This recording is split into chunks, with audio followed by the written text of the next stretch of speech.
Hello there, ladies and gentlemen, and welcome to another episode of CookieCast. So on CookieCast, it's the American football podcast, Laces Out. Myself and Paul are going through last week's games. We had a very interesting development from last week. Stay tuned for that. And then we look forward to Christmas American football. Oh, it's almost like the best time of the year, which obviously is the Super Bowl, but it's almost like it. Before we get started, please do consider like, share, subscribe and comment. Leave a review where you can leave a review. Share the podcast around. That's the one we like. If you share it, then other people can listen and they'll be like, hey, I like the NFL and now I've got a podcast to listen to. Isn't life great? Right, let's get started. Here we go. This is CookieCast, Laces Out.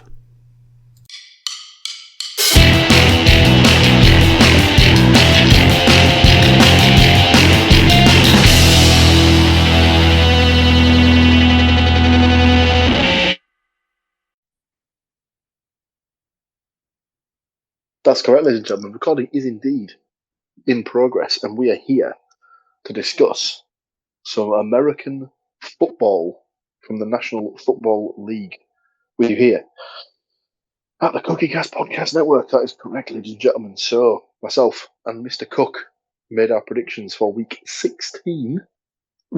So why don't we go through those predictions right now and see who won the week. So, just the 1 point this week, and it was down to the one game that we had different. So I'll go through the games that let us collectively down first, and then we'll get to the one that we had as a difference. So we both had the Rams to beat the Seahawks, which they did not. The Packers to beat the Bears, which they did not. The Buccaneers to beat the Panthers, which they did not. The Chiefs to beat the Titans, which they did not. And the Lions to beat the Steelers, which they very much did not. Oh So my. that's five games incorrect for anyone that's keeping score at home, which you would be doing, as is the literal definition of what we're trying to do here. So it boiled down to the one game that we had difference, which was the Jacksonville Jaguars at the Denver Broncos. Bollocks. One of us picked one way, and one of us picked the other. For those of you who are listening to the audio version of the podcast, you may have noticed a brief swear from Mr. Andrew Cook there, because he remembered that he foolishly took the Denver Broncos. Yes, he did. Even despite the fact that I don't know how many times we've discussed it on the podcast in the past coming weeks, they need to lose a game to avoid the complacency. Is that ego. the right sort of term? Yeah, the ego. So yes, I was correct in picking the Jaguars to beat the Broncos, but they did handsomely and gave me the extra point to take me to 11 from 16 games and drop Andy to 10 from 16 games. So it's another point for me in the overall standings, moving me to 10.5 for the season, keeping Andy on 5.5 for the season. Overall, Andy has predicted 158 of 240 games correctly, and I have predicted 153 of 240 games correctly. Mm-hmm. So I'm still thinking that by the time it sort of pans around to the end of the season, we might be at a over 50%. In fact, let me work out. 2, 5, 6. 2, carry the 1, multiply by 8. X equals square root of something. 272 games in total, I believe. So what's half of 272? God, I can't do maths that quick. 136. Very good.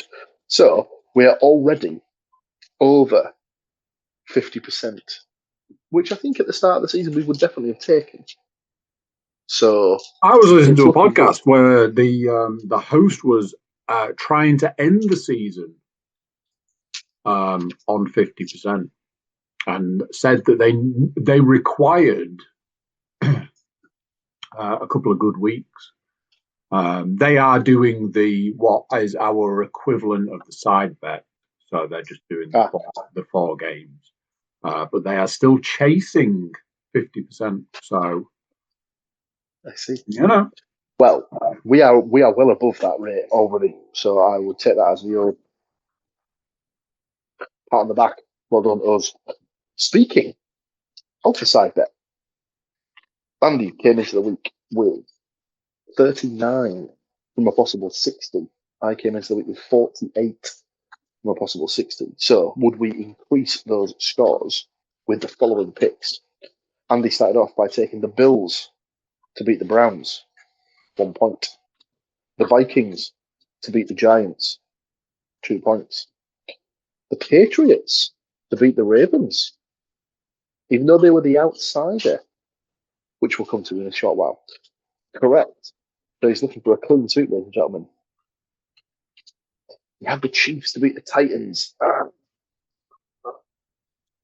Yeah, sadly, because I was casting my mind back, thinking, yeah, I'm sure I gave it a load of. I mean, I know the Chiefs are banged up and all. There's no Mahomes, but if you can't beat the Titans,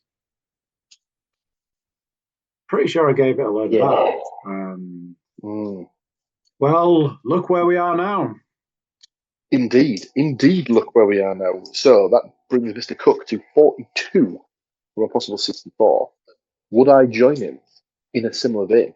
I had the Texans to beat the Raiders, 1 point. The Eagles to beat the Commanders, that's 2 points. The 49ers to beat the Colts, that's 3 points. I had the Lions to beat the Steelers. Oh, no. The pain. So much like Mr. Cook, I also only get 3 out of a possible 4 correct, moving me to 51 from a possible 64 points. That just leaves us with the. It's do you know what? That's about 80 something percent. I'll take that. I'm definitely just looking that figure clean from the middle of the air. I haven't ratified it. I haven't checked it. I haven't done anything. No maths were harmed in the making of this podcast.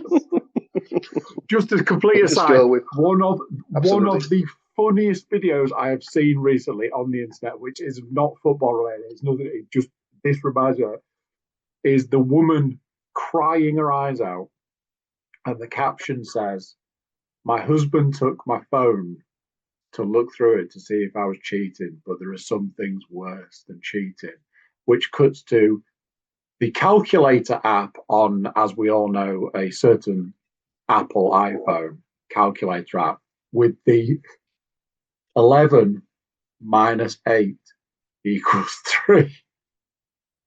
And I've seen it a few times, and it absolutely creases me up because there's a part in all of us that knows that situation where you're like, oh, just quickly do a quick calculation. And then you actually look at it and go, the fact I couldn't work that out in my head is just terrifying. So, yeah. It is slightly worrying. So all that's left for us to discuss from week 16 before we get into the stats is our bankers and outsiders that we picked from last week. It was Mr. Cook's honours to have his full pick of all 16 games, and he started with his banker of the Philadelphia Eagles at 1-3 to beat the Washington Commanders. Tick it off. He backed that up with an outsider of 13-8. Tennessee Titans to beat the Kansas City Chiefs. That's a big tick. I will give my outsider before I give my banker, as my outsider was the 5-4 New England Patriots to beat the Baltimore Ravens, which meant, ladies and gentlemen, that our bet was rolling forward onto the Monday Night Football.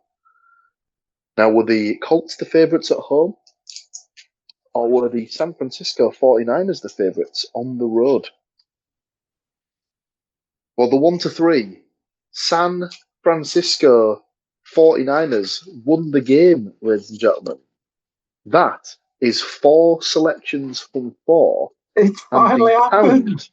The pound that we staked at 9.5 to 1 returned £10.50. It's finally happened. Your boys at the podcast. So we have officially made, well, I say we've officially made money. That's a lie, because technically we're still £4.50 down. I was going to say, absolutely didn't make any money. £5.50 down. That's bad maths.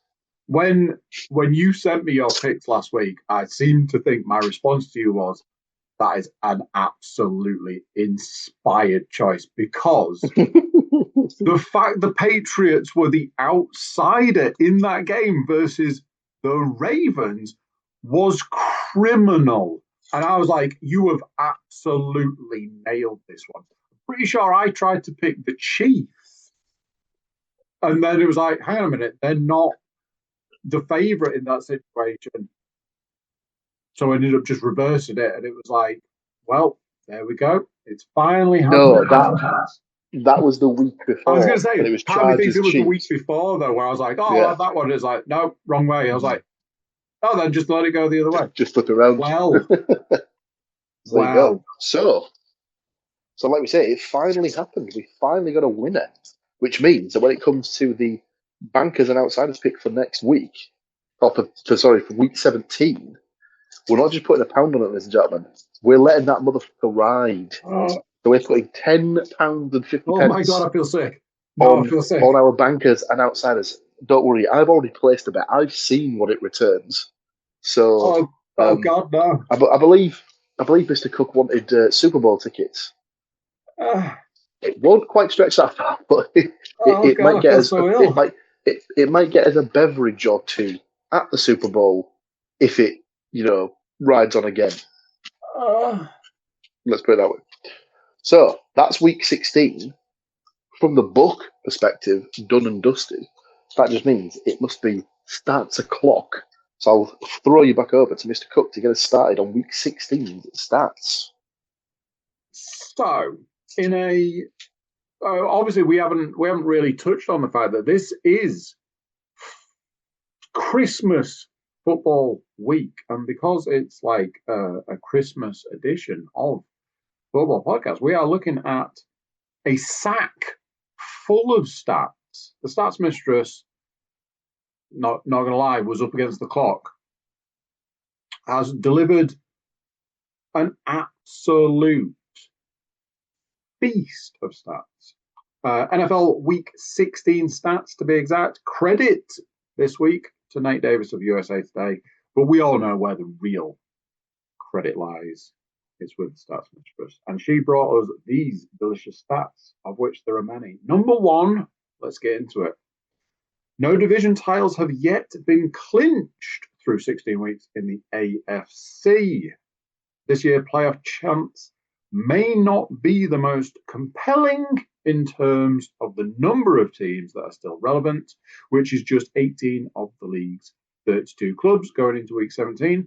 But very little has been sorted out among those jockeying for seeding and home playoff games.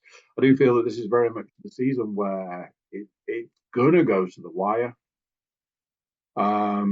So, yeah, that stat is very on point. Number two, one division title has been clinched through 16 weeks in the NFC. The Philadelphia Eagles doing the honors Saturday by beating the Washington Commanders and becoming the first squad to capture the NFC East in successive years since Philly did it in 2003 and 4. Speaking of 3, the Seattle Seahawks became the first team ever to win an overtime game on a 2-point conversion on their final play Thursday night.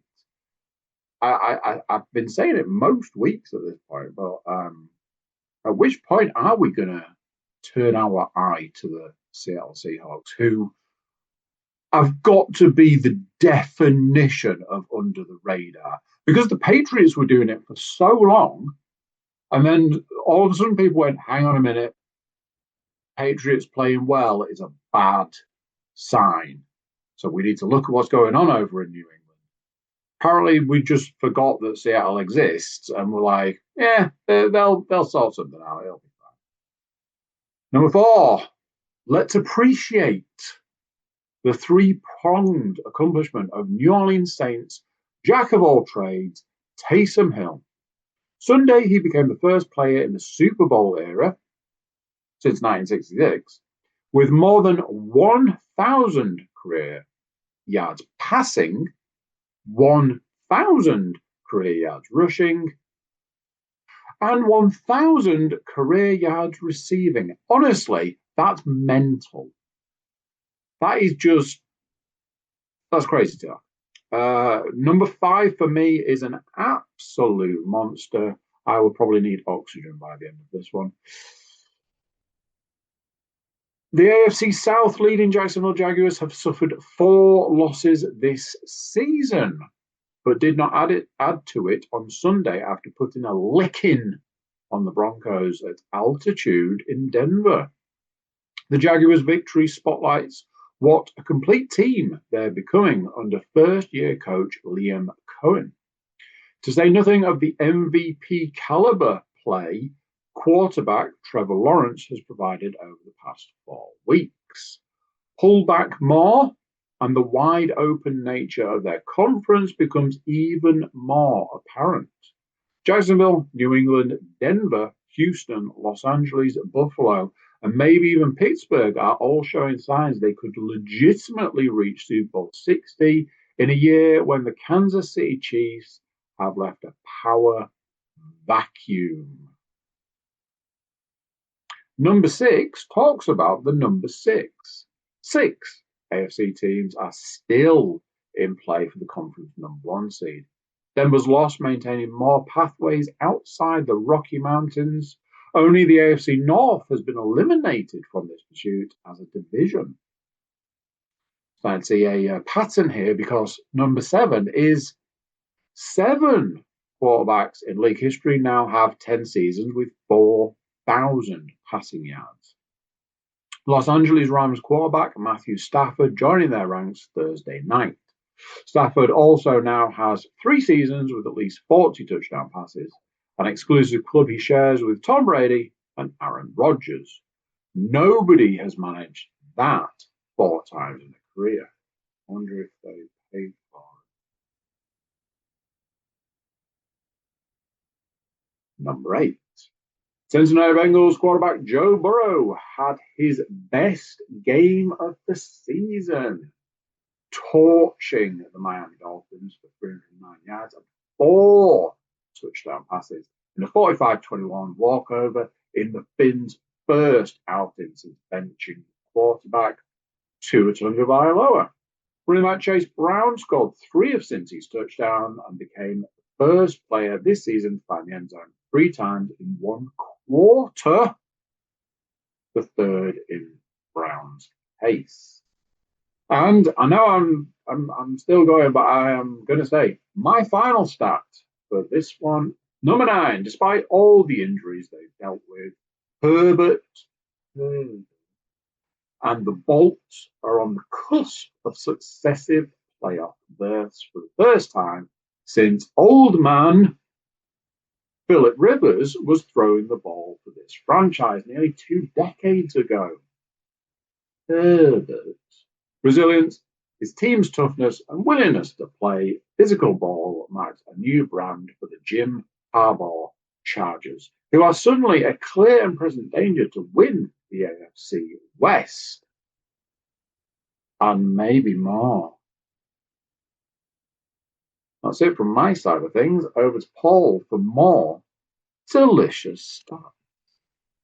That's correct, sir. So we carry on with the Houston Texans.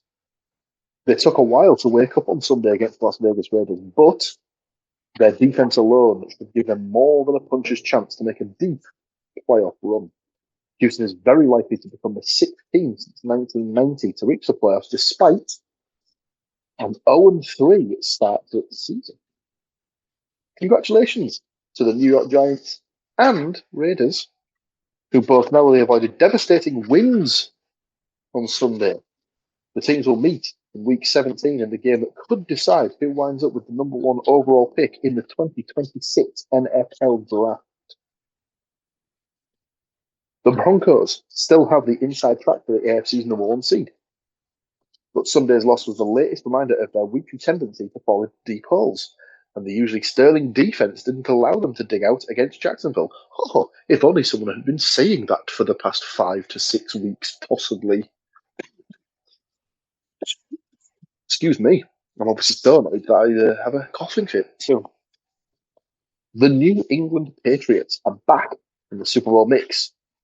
Sorry, it's back in the Super Bowl mix too, though they still have to prove they can win high-stakes games, and there haven't been many on their schedule this season. Yeah, someone did say that in a different podcast I was listening to. That it was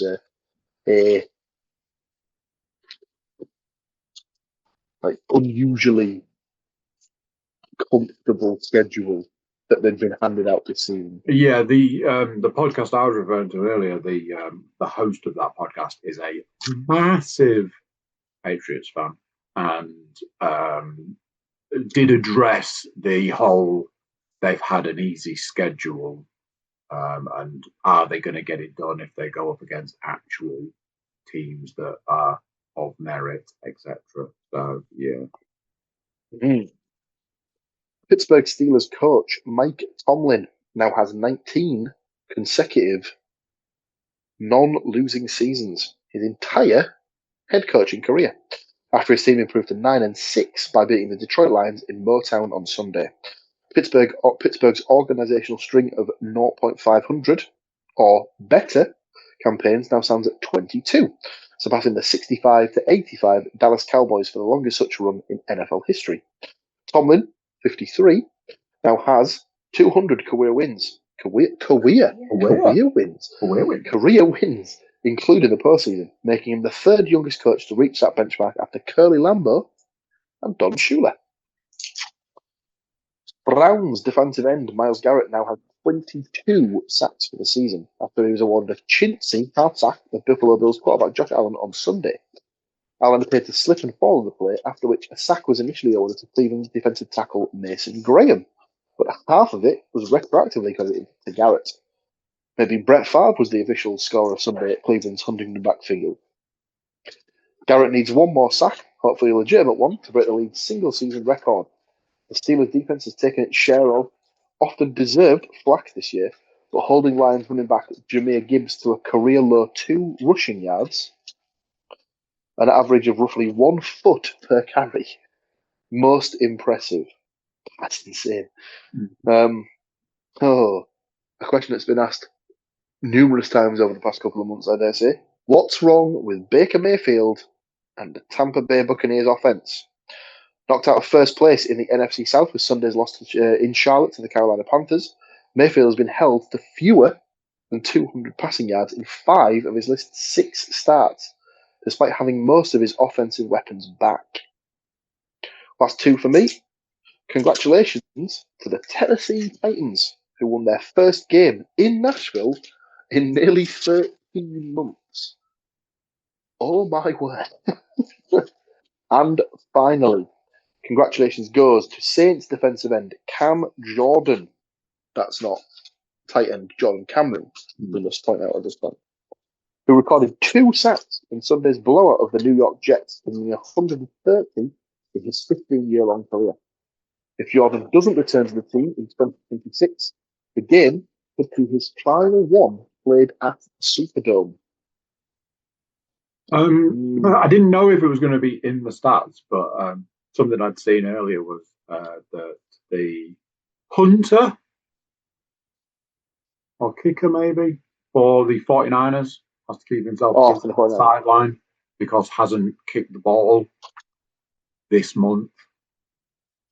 For peeking behind curtain purposes, it's the 23rd of December, hasn't kicked the ball since the 30th of November. for his $1.1 million contract. What was it? Oh, the Bears Packers. The Packers are trying to get the second half of the game overturned and trying to get it replayed because of the heaters that they say have been sabotaged. And there is apparently an appeal going on at the moment.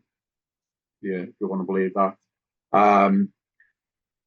And I'll just get my tinfoil hat out so that we can talk about how apparently the Lions weren't winning that game then, and apparently the refs were like, no, you're not supposed to win this game. So there's a penalty on that touchdown, and then another penalty, and in fact, let's just end the game, shall we? Because you keep like trying to win, and you're not supposed to win this week. So we're just going to end the game.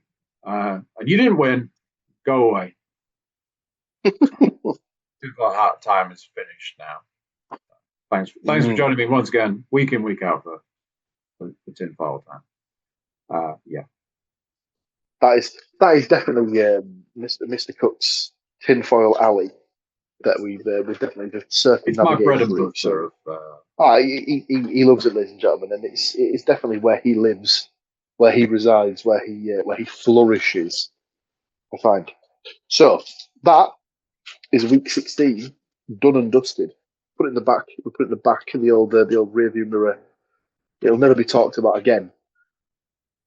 Apart from the fact it was obviously the first time that we won our Bankers and Outsiders bet for the season, so obviously we might. I'm considering a plaque, quite frankly. So week 16 done and dusted, which means week 17 is fast approaching over the horizon. 16 games already predicted by myself and Mr. Cook. Those predictions are in the book. We will take a very short break, and then we'll come back with our predictions for week 17. Hit you up with our 4 side bet picks. And then everyone wants to know what the Bankers and Outsiders are this week and how much £10.50 as a stake will win us in week 17. So don't touch that dial. Also, if you want to come back and answer the question, do Yorkshire puddings belong on a Christmas dinner? Find out shortly. Because I have beef about this question, and I ain't talking about gravy. I'm talking about actual beef. Because there you go. We shall be back in a moment to find out the answer.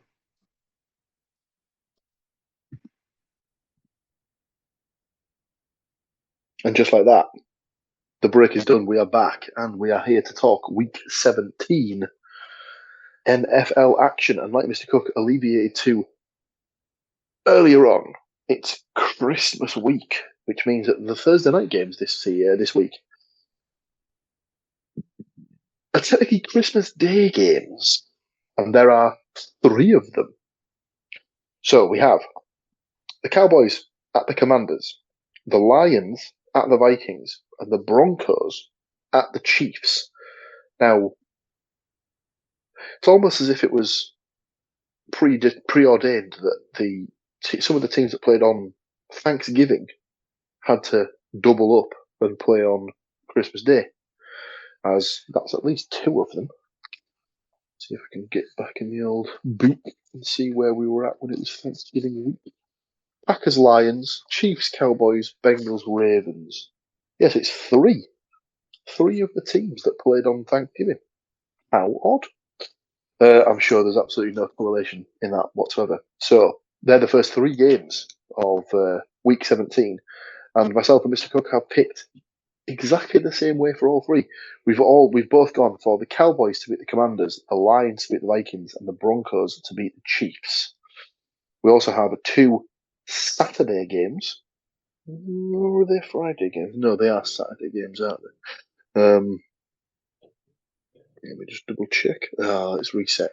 Yes, I'm fairly certain they are Saturday games as then we move into the Sunday slate. So on Saturday, we have Texans at the Chargers and the Ravens at the Packers. Now, we're both in agreement that we think the Packers will beat the Ravens and put an end to their filthy nonsense and their hopes of making the postseason. Whereas we have a difference of opinion in the Texans-Chargers contest. Mr. Cook has gone with the home team Chargers. I think the Texans' defense will be too strong for the Chargers. I think it certainly is. And I think the Texans will overcome Mr. Herbert and his charge pack. So that's our first difference of opinion of the week. We move to the 6 p.m. Sunday slate of games. There are 7, which sees the Seattle Seahawks at the Carolina Panthers. We've gone for the Seahawks. The Arizona Cardinals at the Cincinnati Bengals. We've taken the Bengals. The Pittsburgh Steelers at the Cleveland Browns. We've both taken the Steelers. However, some sort of one eye will certainly be on that game to see if Mr. Garrett can set the single season sack record. Yeah. I dare say that if anyone's watching on Red Zone, that it will certainly cut to the action at the Browns Stadium to see the record-setting sack, if indeed it does take place.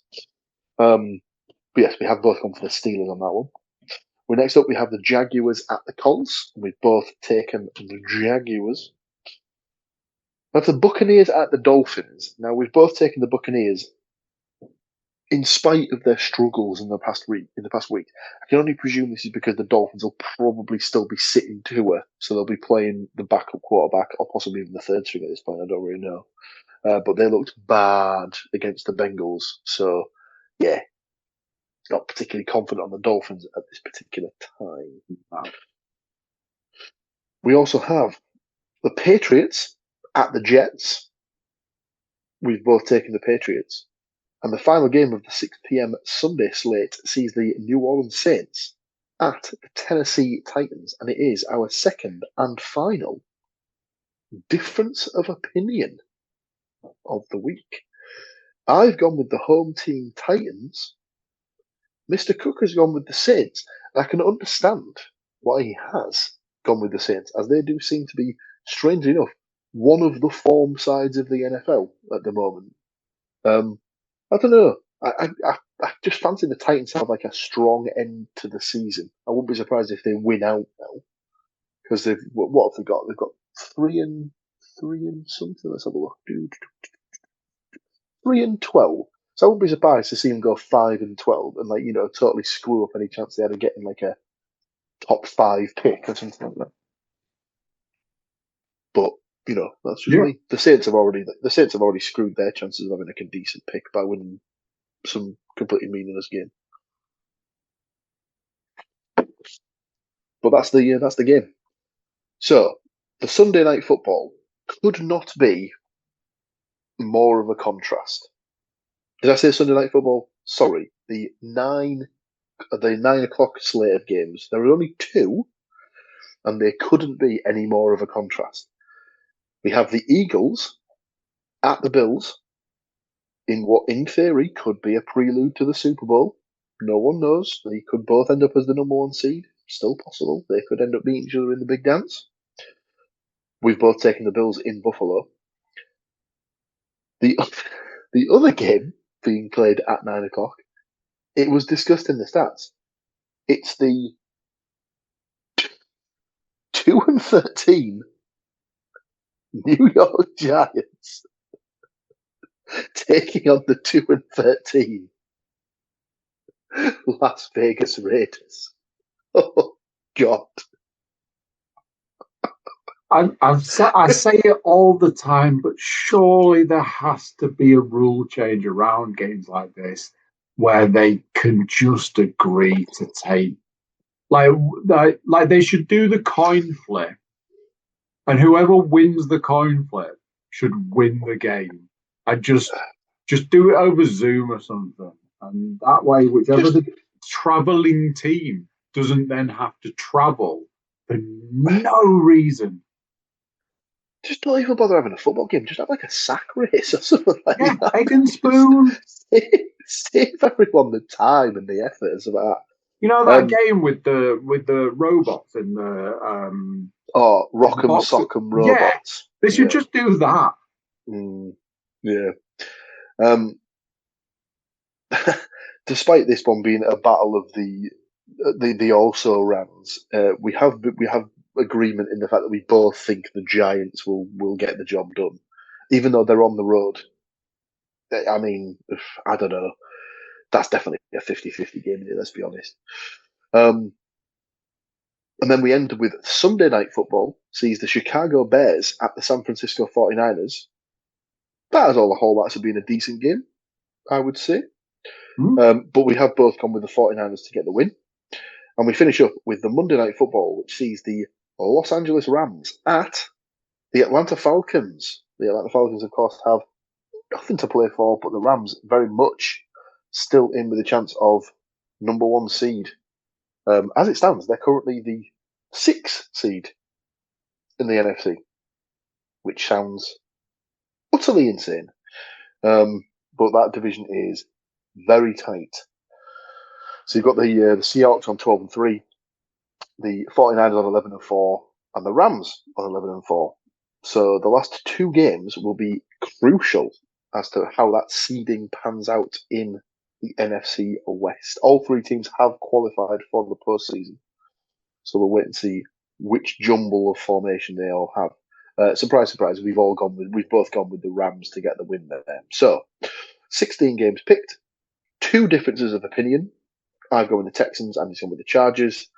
I've gone with the Titans, Andy's gone with the Saints. The rest we're all in agreement with, which just moves us on to this week's side bet. Now, of course, Mr. Cook is still behind in the side bet, so it's up to him whether he wants to go first or whether he wants me to make the first selection.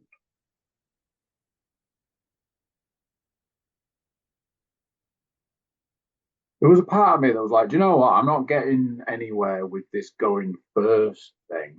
Maybe I should just defer.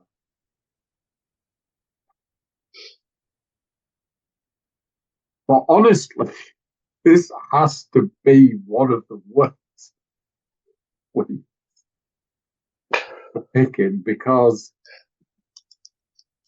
a lot of the good games are very close, and a lot of the bad games are just also very close. Oh, we may have a winner, ladies and gentlemen. If I hadn't just seen that, I think I'd have let you go first, but I'm going to have to take that one off the board, I'm afraid.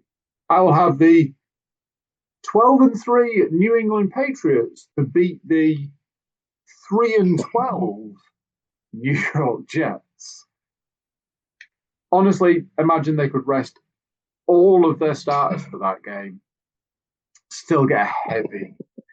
So yes, I will take that one straight off the board. Yeah, not for 2. Not the most difficult of first selections, dare I suggest. So, with my first pick, I will take the Denver Broncos to bounce back following their defeat to the Jaguars with a win on the road against the Kansas City Chiefs. And I will follow that up with the Pittsburgh Steelers to beat the Cleveland Browns.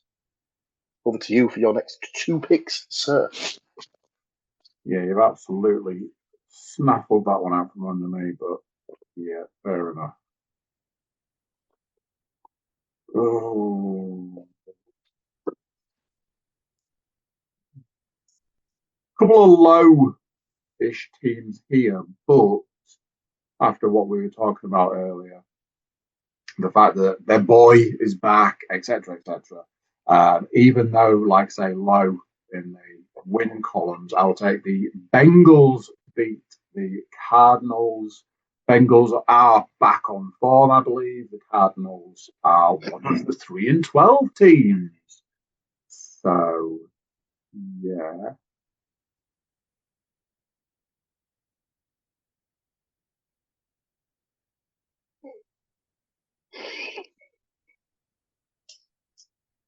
Okay. Having made a mistake last week, I will just check the Jags Colts game still in play.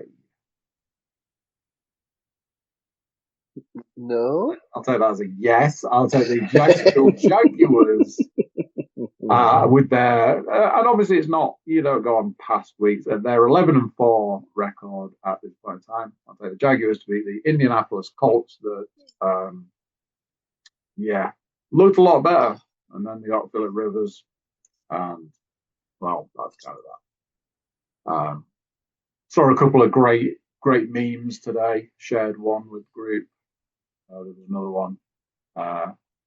The guy who had been in a coma since week 8 of the season, who was a Colts fan.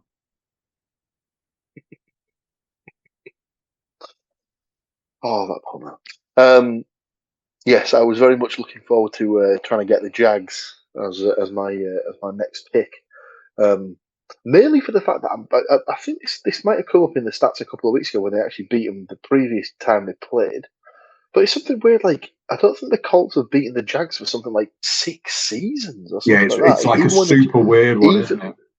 Even when the Jags were utterly useless, the Colts really, really struggled to beat them.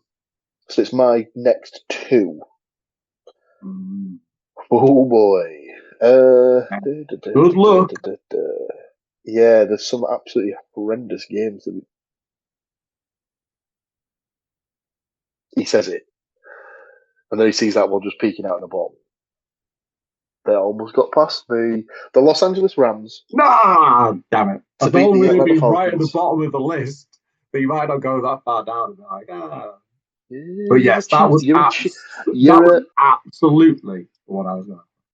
You're a cheeky one, NFL schedulers, trying to sneak that one past us for the side bet. So where do I go for my last pick? I mean, no one in their right mind is making a choice between the Giants and the Raiders. So we're leaving that one alone with a fine-tooth comb, a barge pole, insert, implement here. Do I go? So I have questions over the health of Lamar Jackson.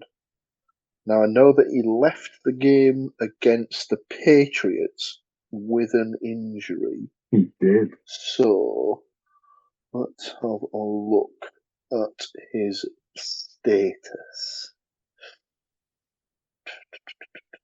He is currently listed as questionable, but has a projection of points. Jackson is considered day-to-day with a back bruise. Ooh, that sounds like fun. Oh, God. Although he said he hopes to play Saturday on the road against Green Bay. I mean, it's in Green Bay. It's going to be freezing. He don't want any part of that. Give me the Packers.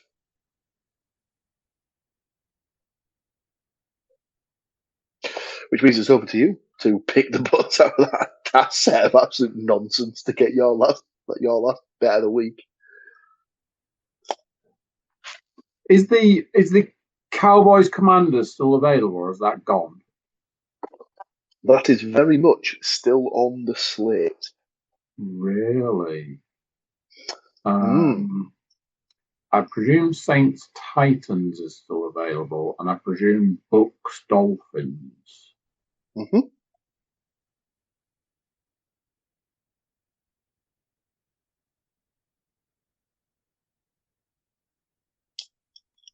Give me. Technically, Seahawks Panthers is still on the table.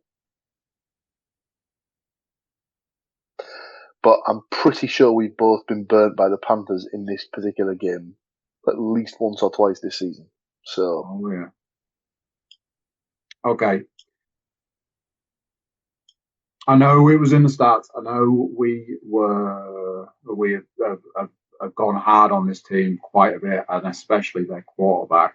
But it does feel like the best possible time for a win versus a team that.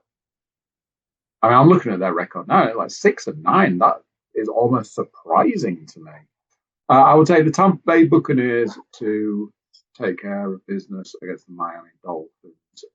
Not the most comfortable pick, but as we said, as I think you said, do we know which string quarterback is going to be going up for the Dolphins this week? Can you tell me who is going to play quarterback for the Dolphins? So with that alone, like I say, Baker's best chance to make something at this point in time is going to go up against the Dolphins. So yeah, kind of makes a statement, kind of gets it done if it gets it done. So yeah, give me that. Yeah, obviously that as well plays into the narrative that the Bucs are still not out of the race for the NFC South.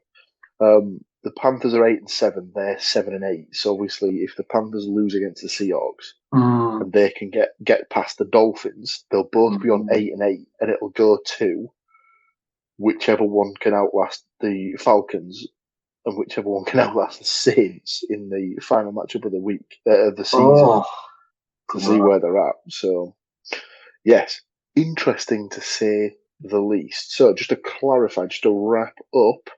Andy's 4 picks are the Patriots at the New York Jets, the Bengals at home to the Arizona Cardinals, the Jaguars at the Indianapolis Colts, and the Buccaneers at the Miami Dolphins. 3 road teams and 1 home. I have the Broncos to beat the Chiefs in Kansas City, the Steelers to beat the Browns in Cleveland, the Rams to beat the Falcons in Atlanta, and the Packers to beat the Ravens at home in Green Bay. 4 delicious, juicy points each to play for. And that just leaves us with the thing that everyone has been waiting for. It's the bankers and outsiders pick.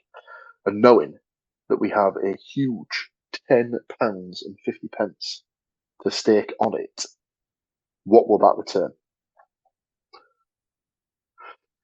Well, wonder no longer, ladies and gentlemen. It was my honours to have the first shot at the outsiders and the bankers this week. And with my first selection as my banker, I chose the 1-3 Detroit Lions to beat the Minnesota Vikings on Christmas Day.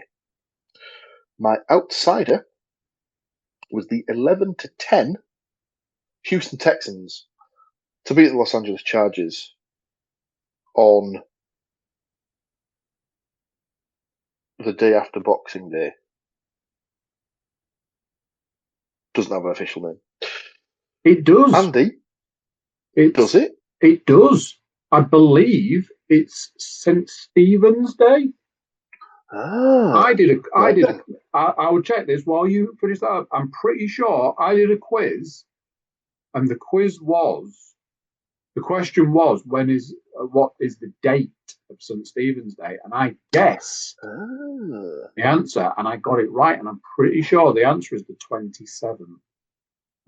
Very interesting.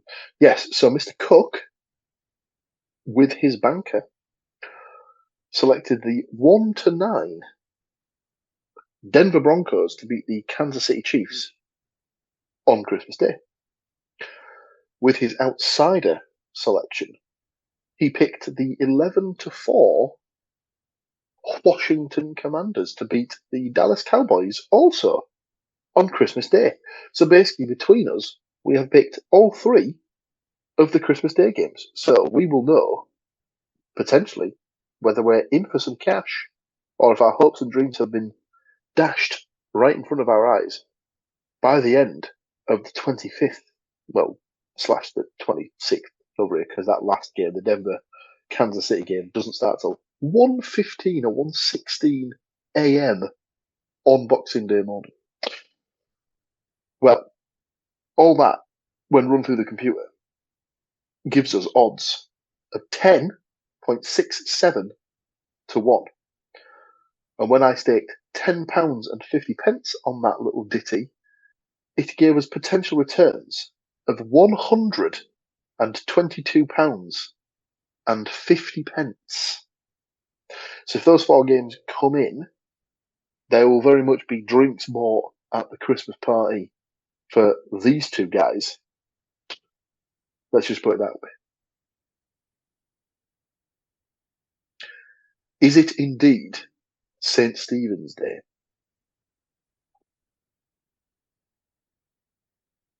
Okay.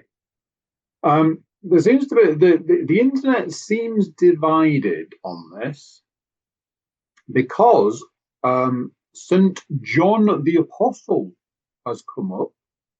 However, St. Stephen's Day, also called the Feast of St. Stephen, is a Christian saint's day to commemorate St. Stephen. I mean, I'm shocked. I don't know about you.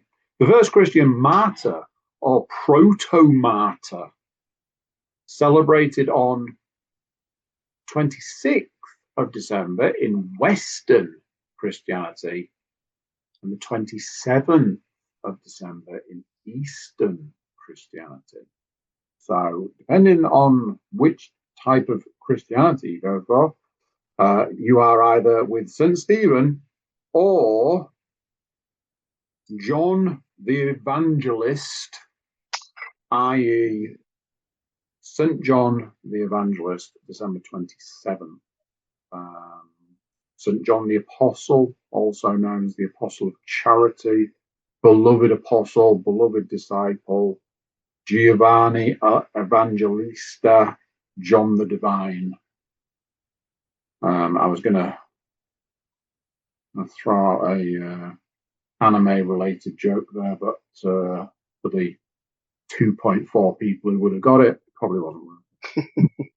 So yeah, there is a saint day on the 27th, but hey, you know, Americans don't even acknowledge Boxing Day, so what are we doing right now? Well, there you have it, ladies and gentlemen. That brings us to the end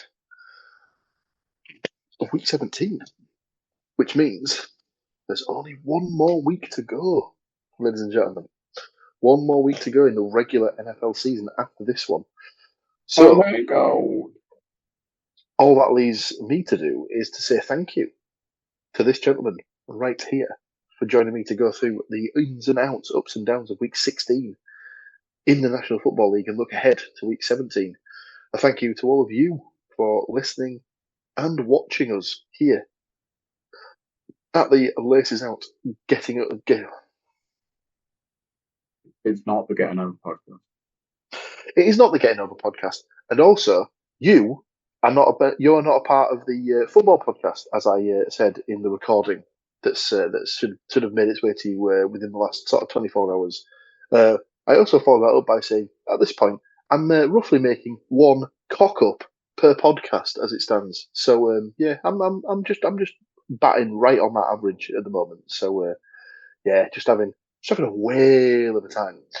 But yes, it's the Laces Out NFL podcast here at the CookieCast Podcast Network. But if you've got other likes, wants, desires in your life, such as football, we have a weekly football podcast that covers the ins and outs of Middlesbrough, Hull City, and Nottingham Forest. If any of those teams play vote, we also had a weekly Formula One podcast that was running during the course of the NFL season, but the Formula One season, but that has now finished. But you can always go back into the archives, go through week by week if you were so inclined. We also have a monthly Getting Over wrestling podcast where we go through the ins and outs of the wrestling from the WWE. We look forward to predicting the upcoming premium live events. We discuss any news that's been going on. And then, of course, Mr. Cook has his Darkest Timeline podcast where he just gets some stuff off his chest that's very much needed. So, plenty of stuff for you to be diving your teeth into from a podcast perspective. We must be quite close to 1,000, maybe over 1,000. Way over 1,000. There you go. So, like I said, in the archives, plenty of stuff for you to dive your teeth into. So, we we'll be back next week to go through the goings-on of Week 17, and we'll look ahead to the final week of the regular NFL season. And then we'll be deep into the murky depths of the playoffs, and it will be super tasty when 32 teams become 14, and eventually 14 will become just one. But that's for another time. Join us again next week, where we'll do it all over again for you lovely people. Obviously, it's a Christmas episode, so we hope you all have a wonderful Christmas or indeed festive period, whatever you celebrate. And yes, we will see you in a week's time. Chatty bye for now. So there we go. What do you think to that? Another one done. Another one gone. Another week of games gone. Another week of games to look forward to. And they're Christmas games. The best kind of games. Big thank you for watching. Big thank you for listening. Big thank you for being here. Before you leave us, there's a load of buttons somewhere right now that you can click. And I encourage you to click them all. Like a crazy person. No, not a crazy person. A dedicated fan. That's what it is. Yes. Like, share, subscribe, comment, leave reviews where you can leave reviews, and check out the website, thecookiecast.com. There we have social media links and an email button, and that way you can get in touch with us. Who do you think is going to the Super Bowl? Let us know by dropping us an email. How about that? That's it for this one. Until next time, I'm going to say bye, and I'll see you then. You've just listened to another episode of Cookie Cast. Thanks for listening.